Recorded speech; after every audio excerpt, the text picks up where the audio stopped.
Yo llegué sin nada a este apartamento y ahora siento que lo tengo todo. La lámpara hace parte de los últimos detalles que son tan esenciales en nuestros espacios.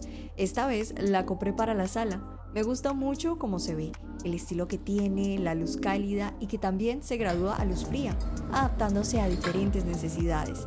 Me costó un poco armarla porque estaba sola, pero con algo de ayuda será más fácil.